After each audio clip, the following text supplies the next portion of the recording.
সিরিজের শেষ ম্যাচ কাল সন্ধ্যা ৭টায় এই জাতীয় স্টেডিয়ামে প্রথমবারের মতো আজারবাইজান নারী দলের বিপক্ষে লড়বে বাংলাদেশ নারী ফুটবল দল।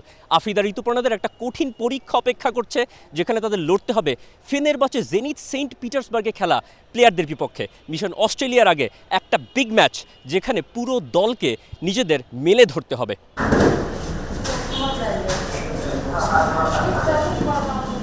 ম্যাচ ভেন্যুতে আজারবাইজানের প্র্যাকটিস ফ্লাড লাইটের আলোয়, অন্যদিকে বাংলাদেশের প্রস্তুতি শীতের সকালে। প্রতিপক্ষ যে কতটা শক্তিশালী সেটা তো জানা হয়েই গেছে। অপোনেন্টের প্রেসিং, লং থ্রো আর সেট পিসে ফিজিক ব্যবহার করা সব তো মাঠে বসেই দেখেছেন আফিদারা। এশিয়ান কাপের আগে এমন একটা ইউরোপিয়ান দলের বিপক্ষে খেলা, কোরিয়ান ইপিজেডে দ্বিতীয় দফায় ২২ দিনের ক্যাম্প শেষে ঋতুমণিকারা তো এমন প্রস্তুতিই চেয়েছিলেন।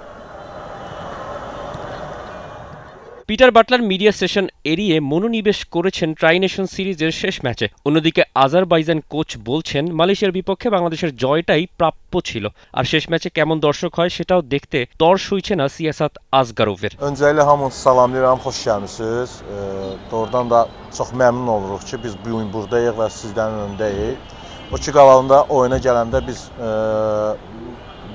Malazya, Bangladeş oyununa baxanda mən düşünürəm ki, Bangladeşlə Malazya oyununda Bangladeş daha yaxşı oynadı. Düşünürəm ki, Bangladeş belə deyək, lazım olan yerdə, lazım olan belə deyək, momentlərini dəyərləndirə bilsəydi, düşünürəm ki, oyunun hesabı minimum bir xalla bitərdi, amma qələbə qazanma şansları da çox idi। বাংলাদেশের স্পিরিটও চোখে পড়েছে আজারবাইজানের।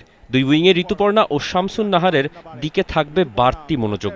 Mən düşünürəm ki, Bangladeş belə deyək, lazım olan yerdə, lazım olan belə deyək, momentlərini dəyərləndirə bilsəydi, düşünürəm ki, oyunun hesabı minimum bir xalla bitərdi, amma qələbə qazanma şansları da çox idi.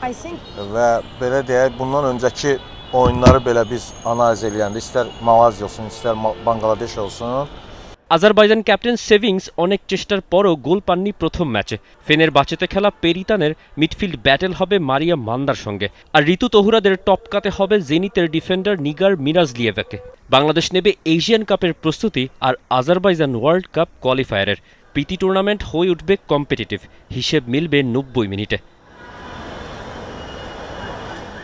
Tausif Hasan, T Sports.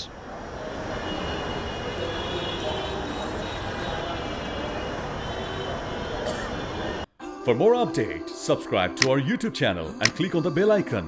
Follow us on Facebook and Instagram. Download T-Sports app to enjoy exciting games and highlights. Visit tsports.com.